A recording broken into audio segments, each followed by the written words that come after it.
አሰላሙ አለይኩም ወራህመቱላሂ ወበረካቱ። ውድና የተከበራችሁ የዚህ ቻናል ተከታታዮች በሙሉ በያላችሁበት ዓለም ዳርቻ ሰላማችሁን ያብዛልኝ። እንደውም ለዚህ ቻናል አዳዲስ ከሆናችሁ ላይክ፣ ሼር፣ ሰብስክራይብ በማድረግ ቤተሰብ ሆኑልኝ በአክብሮት ጠይቃለሁ። ሁልጊዜ በቅንነት ላይክ፣ ሼር፣ ሰብስክራይብ ለምታደርጉልኝ ከልብ አመሰግናለሁ። ሽኩራን ጀዛኩሙላ።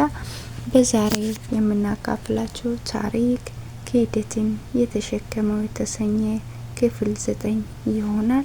ቀጥታ ወደ ታሪካችን። መሊኬ መናፈሻው ጋር ቁጭ ብዬ እየጠበኩሽ ነው፣ ቶሎ ነይ። መልሴንም አልጠበቀም፣ ስልኩ ተቋረጠ።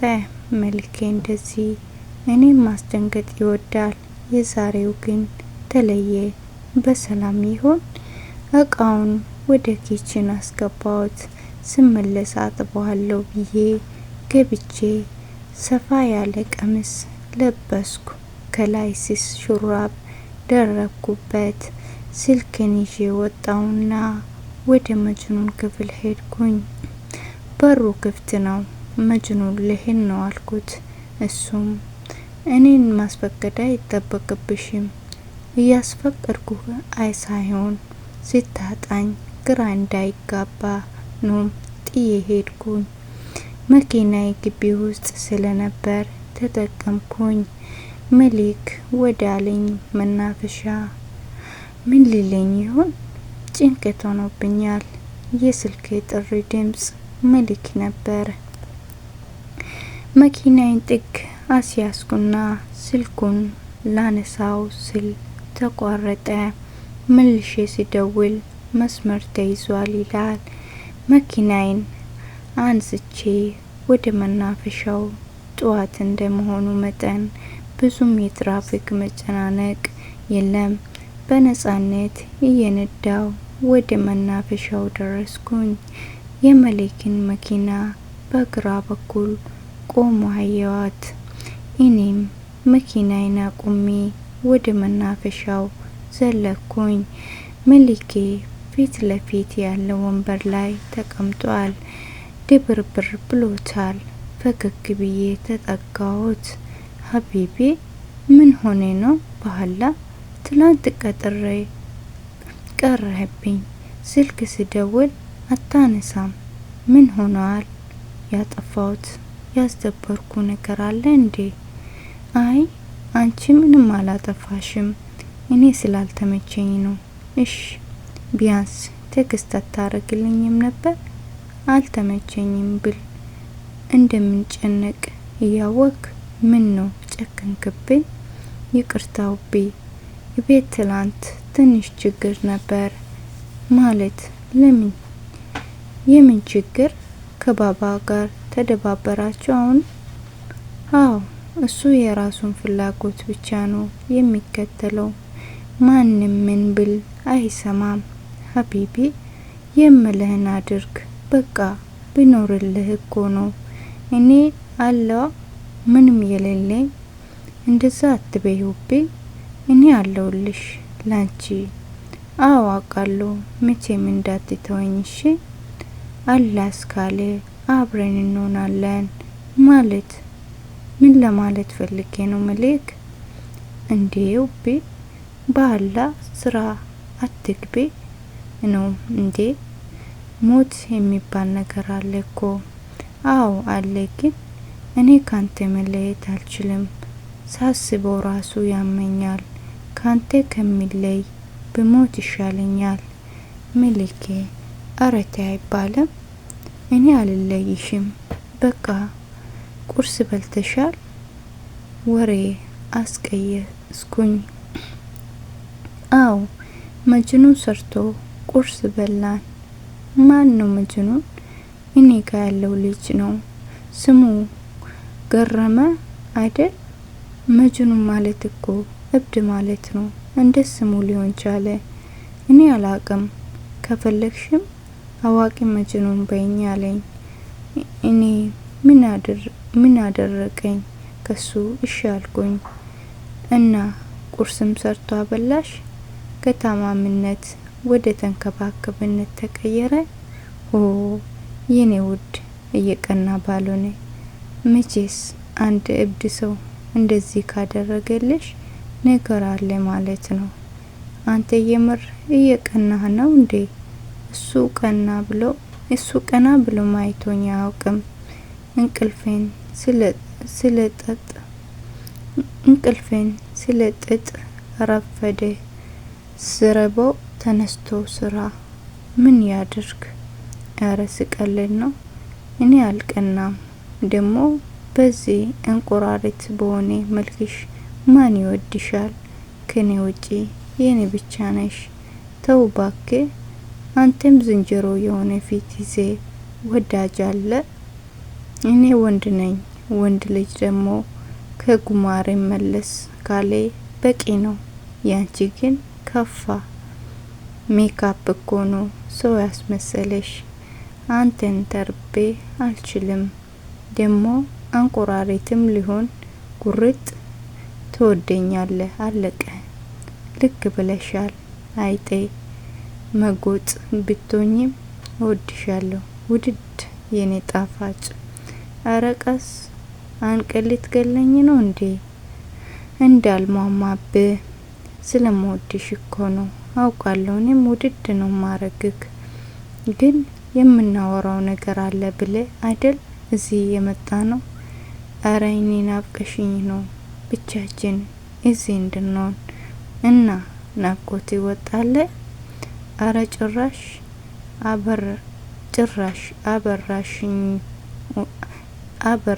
አብረሽኝ ሆነሽ ከየናፈቅሽኝ ነው እየናፈቅሽኝ ነው። ምን ይሻለኝ? ግን የናፍቆት መድኃኒቱ ማግባት ነው። ስለዚህ አግባኝ። አው ልክ ነሽ። ግን ሁቤ ለምንድነው ስለ ትዳር ሳንሳ ቅር የሚለው? ከወደድከኝ ስራ ካለ ምንድነው እኔን እንዳታገባ የሚከለክለኝ ነው ወይስ አትወደኝም? የኔ እናት ትዳር እኮ ቀልድ አይደለም። አው ብር አለኝ በጣም ነው የምወድሽ። ግን በቃ ጊዜ ያስፈልገኛል። የምን ጊዜ? ምን እስከነሆን ነው ጊዜ የሚያስፈልገኝ? ንገረኝ እስኪ የኔ አድራቂ። በቃ እንዴ ክፉ ምስት አጨቅጭቅኝ። ሆ ሌላ ምስት እንዳልፈልግ ወላይ ፈልግ። እኔን ካልወደድከኝ ሂድ፣ መሄድ ትችላለህ። እኔ አልያዝኩም እኮ። መልካም ህይወት እመኝልሃለሁ። አረ ሁቤ ተረጋጊ። እንዴ አመረሽ እንዴ? እኔ ስቀልድ ነው። ተከትያት ተነሳው። ተወኝ፣ ወደ ቤት ሄዳለሁ። ዛሬ ደግሞ ምን ነው ሆድ ባሰሽ? በቃ ስቀልድ ነው። አብረን ነው ወደ ቤት የምንሄደው። እሺ አንተ ወደ ቤት ሂድ፣ እኔ የሆነ ቦታ ደርሼ ልምጣ። መልክ እንዴ እኔ ብቻ እኔ ቤት ምን ይሰራለሁ? ችግር የለውም። መጅኑን አለ ቤት ጠብቀኝ። እኔ የስራ ጉዳይ ነው ሁቤ። እሺ በቃ ይሄን አሳዛኝ ፊትሽን አታሳይኝ። ሄዳለሁ በቃ። ምን ላድርግ እንዴ የኔ ውድ? ሳመኝ ናልኝሽ። ጉንጩን ሳም አደረኩት እና ሄድኩኝ። እኔም ወደ መኪናዬ እሱም ወደ መኪናው። የስልክ ጥር። ሄሎ መሊኬ ወይ ራይስ እና ነገርካት? ኧረ አልነገርኳትም፣ አልቻልኩም። እሺ ጓደኛዬ እረዳለሁ። በቃ ስንገናኝ እናወራበታለን። እሺ ወንድሜ ቻው። ስልኩ ተቋረጠ። ወደ ቤት ደረስኩኝና በሩን አንኳኳሁኝ። የሚከፍት ግን አልነበረም። ሀናን የግቢውን በር ቁልፍ ስለሰጠችኝ ከፈትኩና ወደ ውስጥ ገባው። ከቤቱ በስተግራ በኩል ሰው ይሁን ሬሳ ሳር ላይ ተንጓሎ ተኝቷል። ቀስ ብዬ ወደ ተኛው ሰው ተጠጋው። ከወገብ በላይ ባዶ ከወገብ በታች ቁምጣ ለብሶ ተንጓልሏል። ልጁ ነበር ማለቴ መጅኑን። በጭንቅላቱ በኩል እጄ ቆምኩኝ። ሰውነቱ ላይ የሚያርፈውን የፀሐይ ጨረር በረጅሙ ቁመቴ ከለከልኩት። የፀሐይዋ ጨረር መጥፋት አይኑን አስጋለጠው። ምንም አላለኝም። ከሳሩ ላይ ተነስቶ ወደ ቤት ገባ። ባለፈው ጊዜ ካገኙት በላይ በጣም የተረጋጋ ሆኗል። ምን አለ እኔ እንደሱ አብጄ ሰላም በሆንኩኝ። አንዳንዴ እብዶችን ሳስባቸው ታድለው እላለሁ። ምንም ሀሳብ የለባቸውም። በራሳቸው ዓለም በሰላም ይኖራሉ። ወደ ቤት ገባሁኝ። ተከትዬ ሳሎን ቁጭ ብለዋል። ወረቀት ላይ የሆነ ነገር ይጨረጭረዋል። ወቸው ጉድ! እብደት፣ ጤነኝነት ምን እየጻፈ ይሆን? ፊት ለፊቱ ተቀመጥኩ። እኔም ሁኔታው ገርሞኝ እሱ ላይ አያለው። እሱም ብዕሩና ወረቀቱ ላይ ተተክሎ ይለቀልቃል። ፍቅር ይዞ ያውቃል አለኝ። አይኖቹን ከወረቀቱ ላይ ወደኔ እያዞረ አው ሀናን እኮ የወደፊት ሚስቴ ነች። ስለዚህ ከዛ በፊት ይዞኛል ማለት ነው። ትንትኜ ማስረዳቴ ነው። ድንቄም ትንታኝ የመጀመሪያ ነው ፍቅር ሲይዝ? ጥያቄውን ቀጠለ። አይደለም መለስኩለት። የመጀመሪያ ፍቅር ያዘኝ ከማን ነው አለኝ። ምን ያደርጋል አልኩት። ከሱ የማልጠብቀው ጥያቄዎች ነበሩ የሚጠይቀኝ። ለማወቅ ነው። ፍቅር ላንተ ምንድነው? ፍቅር ማለት በእኛ ሀገር ለሴትም ለወንድም የሚሰጥ ስም ነው። ፈገግ አለ። ፈገግታው ወንድ ኦንኩ እንጂ ልብ ይሰርቃል። የጥርሶቹ አደራደር፣ በዛ ላይ ንጣቱ። ትኩር ብዬ አየሁት። ወይ ጉድ ብዬ የወንድ መልክ ማድነቅ ጀመርኩ። ራይስ ቢሰማ ምን ይለኝ ይሆን? አይ መሊኬ መጨረሻ ይሆን? ከራሴ ጋር አወራለሁ። መጅኑን ለፍቅር የምትሰጠው ትርጉም ይሄ ነው? አይ ለፍቅር ትልቅ ቦታ ያለኝ ሰው ነኝ። እንደ ቁም ነገር ማውራት ጀመርኩኝ። ከ4 አመት በፊት የ12ኛ ክፍል ብሔራዊ ፈተና ተፈትኜ ሲወድቅ ቤተሰቦቼ አቅም ስለነበራቸው በከፍያ ኮሌጅ አስገቡኝ። የዚያን አመት ነበር ለመጀመሪያ ጊዜ ልቤ የተሰረቀው። ያኔ በጣም ተጫዋችና ቀልደኛ ነበርኩ። መልኬም የሚቀናበት ስለነበር የብዙዎች አይን ውስጥ እገባለሁ እና እልሃለሁ። አንድ ቀን ወደ ክፍላችን አንዲት ቆንጆ ልጅ ገባች። ገና ከመግባቷ ወንድም ሴቱም አፋቸውን ከፍቶ ቀሩ። እኔም ለጥቂት ደቂቃዎች ተመስጬባታለሁ። ከፊት ወንበር ተቀመጠች። የክፍሉ ወንድ ሁሉ ሊቀርባት ይሞክራል። እሷ ግን ከድንጋይ የጠነከረች ደረቅ ነበረች። በተለመደው መንገድ እንደማትገኝ ሲገባኝ እሷን የማጥመጃ እቅድ ማውጣት ጀመርኩ። ማታ ቤት ገብቼ የ10 ቀን እቅድ አወጣው።